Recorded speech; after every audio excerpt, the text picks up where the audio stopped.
Take নিউজের আরও একটা ইন্টারেস্টিং গুরুত্বপূর্ণ পর্ব নিয়ে আমি প্রিয়তোষ আপনাদের সামনে হাজির হয়ে গেছি। এই মাসে 10 থেকে 14 জুন এই কটা দিন অ্যাপেলের জন্য সব থেকে বড় একটা দিন, কারণ এই টাইম ফ্রেমে অ্যাপেল তাদের iOS 18 তো লঞ্চ করবেই, এর সঙ্গে সঙ্গে macOS 15, watchOS 11 এছাড়াও visionOS 2 কিন্তু ইন্ট্রোডিউস করতে চলেছে।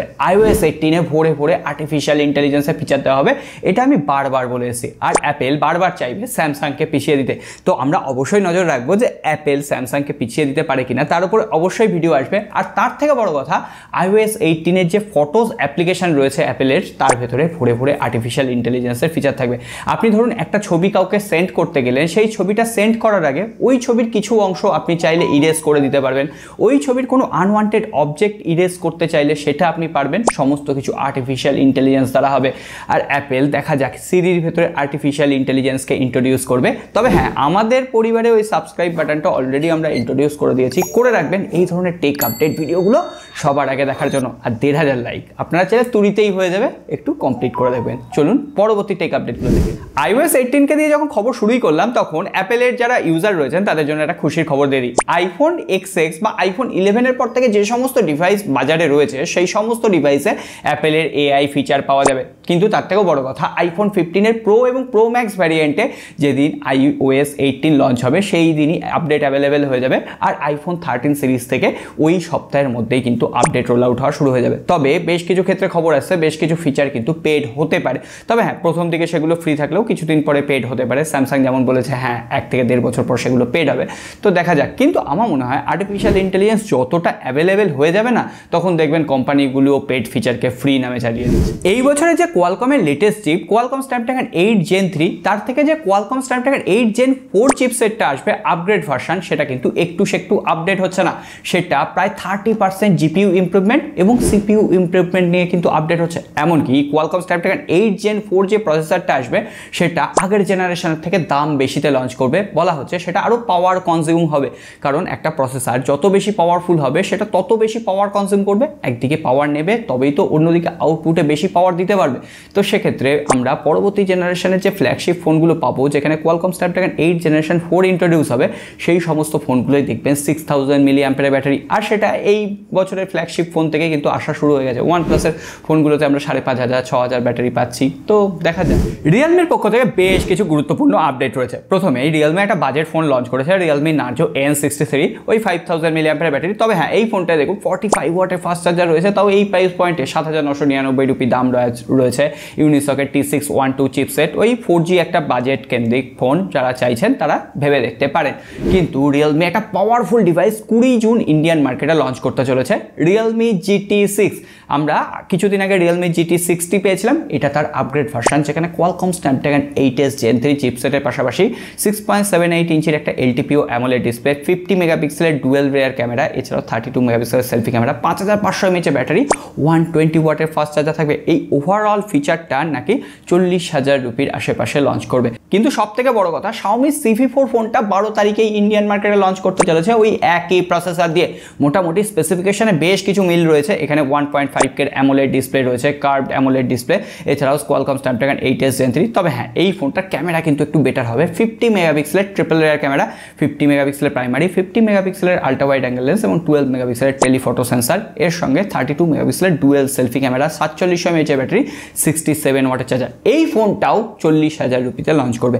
একটা পাওয়ারফুল একদম গেমিং সেন্ট্রিক স্মার্টফোন হবে, আর একটা ক্যামেরা সেন্ট্রিক স্মার্টফোন হবে। আর এই দুটো স্মার্টফোনই যদি 35 থেকে 40,000 রুপির প্রাইস প্যাকেটে লঞ্চ করে, তাহলে এই দুটো ফোনের কম্পিটিশান কিন্তু সত্যিই দেখার মতো হবে। ভেবে পাবেন না কোন ফোনটা ছেড়ে কোন ফোনটা। যদিও Xiaomi ক্যামেরার দিক থেকে আমার বিবেচনায় একটু এগিয়ে যাচ্ছে, তো দেখা যাক এই দুটো ফোন লঞ্চ হলে আপনারা কোন ফোনটার দিকে বেশি আকৃষ্ট হবেন, কমেন্ট বক্সে লিখে জানাবেন। তবে এবার কিন্তু OnePlus বেশ অ্যাগ্রেসিভ প্রাইস পয়েন্টে ফোন লঞ্চ করছে, এটা মানতেই হয়।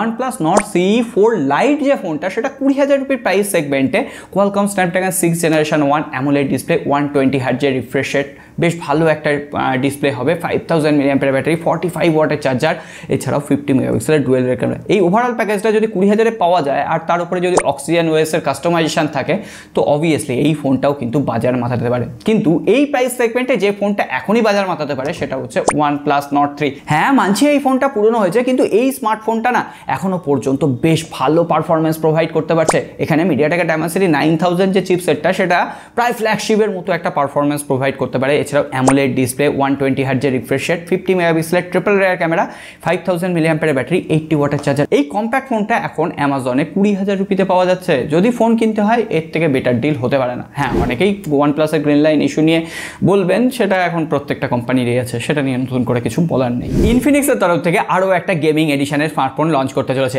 Infinix note 40 pro gaming addition. Already teaser চলে এসছে, যদিও এটা এখনো পর্যন্ত ঠিক নেই যে ইন্ডিয়ান মার্কেটে লঞ্চ হবে কিনা। তবে হ্যাঁ, গ্লোবাল মার্কেটে লঞ্চ করছে, অ্যাজ ওয়েল অ্যাজ সেটা বাংলাদেশের মার্কেটেও পৌঁছে যাবে। তো কিন্তু ইন্ডিয়ান মার্কেটেও লঞ্চ হতে পারে বলে খবর শোনা যাচ্ছে। স্পেসিফিকেশন ইনফিনিক্স নোট 40 প্রো এবং প্রো প্লাস ফোনটার সাথে হুবহু মিলে যাবে, তবে বেশ কিছু গেমিং ভাইব থাকবে, বেশ কিছু RGB লাইট এফেক্ট থাকতে পারে গেমিং খেলার সময়, যেগুলো কাজ করবে। তো অবভিয়াসলি নোট 40 প্রো এর যারা রিভিউ মিস করেছেন, আই বাটনে লিঙ্ক দিয়ে দিলাম, একবার দেখে আসতে পারেন। কোয়ালকম স্ন্যাপড্রাগন 8 জেনারেশন 4 চিপসেটটার কথা বলছিলাম, ওই চিপসেট দিয়ে তো OnePlus 13 সিরিজ লঞ্চ হচ্ছে, এছাড়াও স্যামসাং এর S25 সিরিজ লঞ্চ হবে, বেশ কিছু ওপো ভিভোর স্মার্টফোনও লঞ্চ হবে। কিন্তু এই সমস্ত কিছুর আগে আইকিউর তরফ থেকে IQ 13 ফোনটায় আমরা সর্বপ্রথম কোয়ালকম স্ন্যাপড্রাগন 8 জেনারেশন 4 চিপসেট দেখতে পেতে পারি।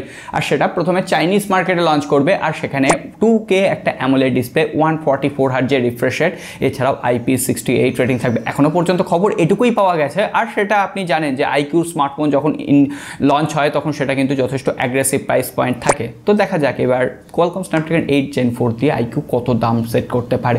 শুধুমাত্র তাই নয়, ওপোর তরফ থেকে খবর রয়েছে, ওপো তার নেক্সট জেনারেশনের যে সমস্ত ফোনগুলো লঞ্চ করবে, অ্যাকচুয়ালি সেখানে কালার ওএসের সঙ্গে AI ইন্টিগ্রেশন আমরা দেখতে পাবো। অবভিয়াসলি আমরা প্রত্যেকটা ফোনের আর্টিফিশিয়াল ইন্টেলিজেন্সের ফিচার দেখছি, ওপো কেন পিছিয়ে যাবে, ওপোও দিচ্ছে।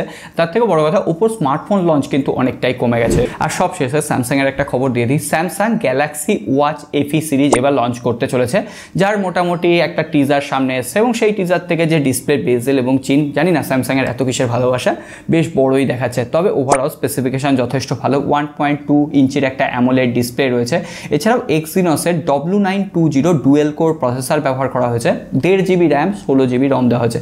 অ্যাকচুয়ালি এই অপারেটিং সিস্টেম দিয়ে আপনি বিভিন্ন ধরনের কাজ করতে পারবেন। এখানে LTE সাপোর্ট রয়েছে, আপনি চাইলে eSIM এর সাপোর্ট পেয়ে যাবেন। তো চাইলে আপনি এই স্মার্ট ওয়াচটা আপনি স্মার্টফোন হিসেবেও ব্যবহার করতে পারেন। তো ওভারঅল স্যামসাং এবার কত দাম রাখে সেটাই এখন দেখার। আজকে আর কথা বাড়াচ্ছি না, সকলে ভালো থাকবেন, সুস্থ থাকবেন, দেখা হবে আগামী পর্বে।